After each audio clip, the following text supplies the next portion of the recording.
overload.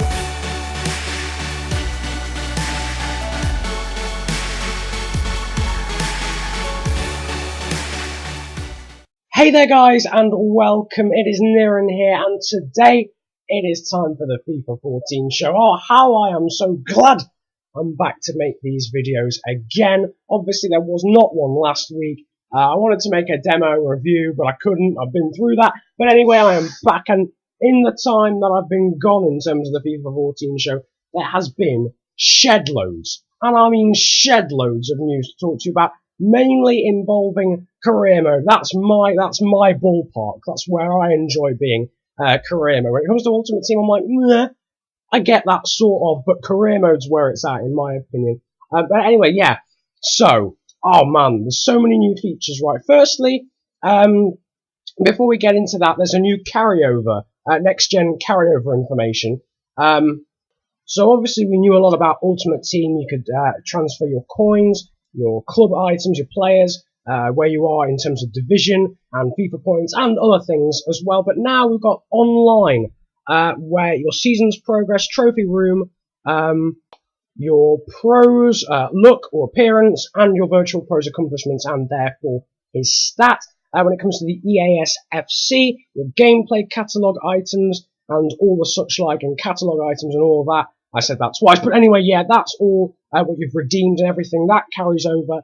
And in terms of career mode, now it's a bit of it's a strange one. Career mode: Pro Boost, Global Transfer Network Scouts, improved transfer budget, and the edit player function. Now, that doesn't to me indicate that your actual save is carried over into next gen. So whether if I was doing an Aston Villa career mode, would it actually transfer over onto next gen? Now, I assumed at first not, but with all of this carryover information, I thought maybe that would be the case. I don't know. It's not too much of a problem because I'm going to keep my Xbox, so I'll be able to carry on that series even if it's on current gen, or whatnot, or start a new one. It's not a huge issue, but I would like it if that was the case.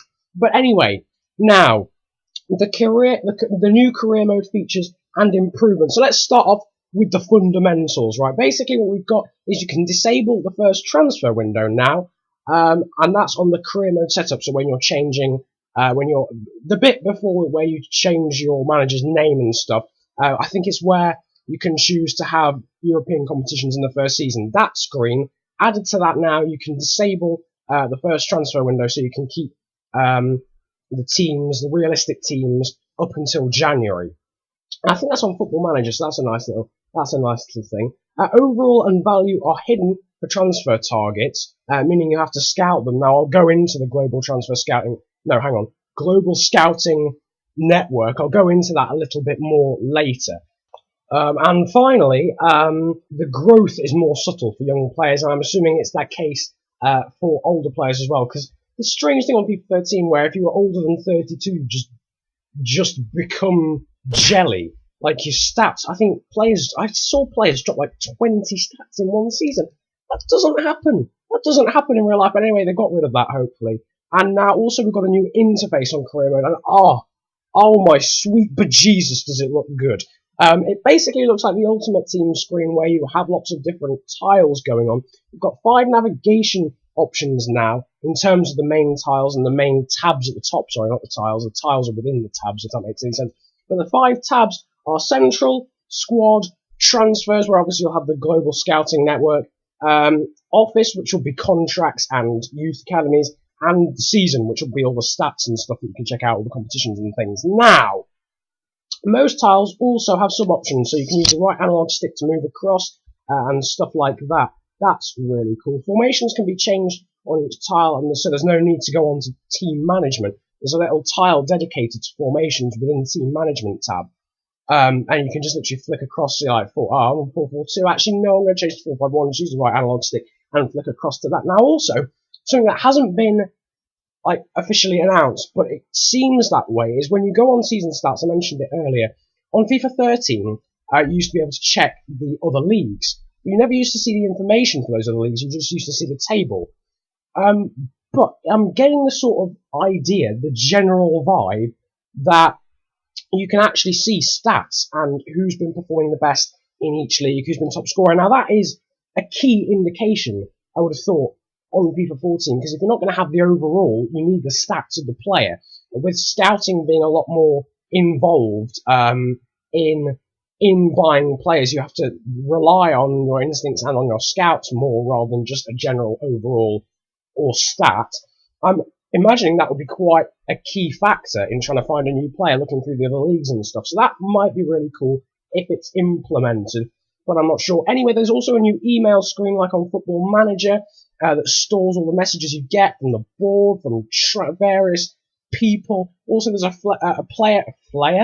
How did I get the F from that? Anyway, there's a player conversation tab. So on FIFA 13, when someone comes up to you and says, "Oh, I want to be playing more," or "I'm happy with what's going on," or I want increased wages," that comes up now on a separate tab, and you can read through all that. And if you want, you can archive emails as well and save them for future use, I suppose, which is really cool as well. So that's again a bit like Football Manager. So I'm liking the way career mode's moving so far. Yes, here we go. Right. Now, the scouts. When you start a new save, you're automatically given 3 GTN scouts, so Global Transfer Network scouts. Now, this is cool. I like this, that you're already given 3. I thought you might have to buy all 6, because that could get really expensive, especially with youth scouts. So you're already given 3. I'm guessing just varying abilities and experience, very random, or possibly based on the team that you're at. If you're at a big team, they'll give you better scouts already as a default. But yeah, you can have a maximum of 6, which means you can hire 3 more scouts, and you can give those particular scouts a lot of different instructions. And now here I have a screenshot for you of the instructions that you can give. So firstly, position, pretty obvious one. Now age as well. Now that I like, and contract length. Oh, finally you can search for contract length on FIFA 13. I accidentally signed a guy called Simon Kier. You may know him as a centre-back from, well, no, he's not from Germany, but anyway, that's by the by. He's worth 4 million, but he was in the last year of his contract, and I got him for 1. Literally 1 million. I thought, wow, if I could do this more often. I know it happens a lot in real life, but I never saw the effect of it on FIFA. If I could do that more often, I could sign loads of players on the cheap, but there was no way of searching. You just had to literally go through trial and error of finding players who were in the last year of their contract. But now you can finally do that. You can search. If you've not got much money, go for the last year of their contract. You can get players on the cheap. And you can also look for attributes / traits like aerial threat, attack-minded, box-to-box, defensive-minded, distance shooter, dribbler, all of those sorts of things for a specific player that you want, not just in the position, but the type of player you want. You can easily get a midfielder who can play the ball around, but if you want someone who can dribble and make things happen by going past people, then you're going to want a different set of attributes. And there is also a screenshot of the way you can send scouts out. I'm saying a lot. But yeah, the way you can send scouts out, because obviously you can send them to different countries and whatnot, and it looks awesome. It looks so awesome. It's like a spy's screen of places that he can go. That makes no sense, but I'm hoping you get what I mean. It looks great, and obviously you can go to many different places. I don't know if they've added any more scouting regions on this year. I'm hoping they have, actually, because it was good on FIFA 13, but I don't know whether they maybe need to add a few more European ones. But also, you can relocate scouts at any time. You can recall them at any time. There's a tile on the main interface, on the main career interface for the global scouting network part that updates you in real time when players are scouted, which is so cool. Every day, you can have a look and, oh yeah, I've got 5 players been scouted. Take a look whether you want to keep them or not. That's another thing. Also, you can choose to keep, remove, or get a more detailed report of the player. So if you think, oh wow, they're amazing, just choose to keep them. If you think, nah, actually I'm okay, you can remove them. Or if you're 50-50, you can go for a more detailed report, and they'll compile that for you, showing more attributes, and they get more detailed, more accurate as you go along.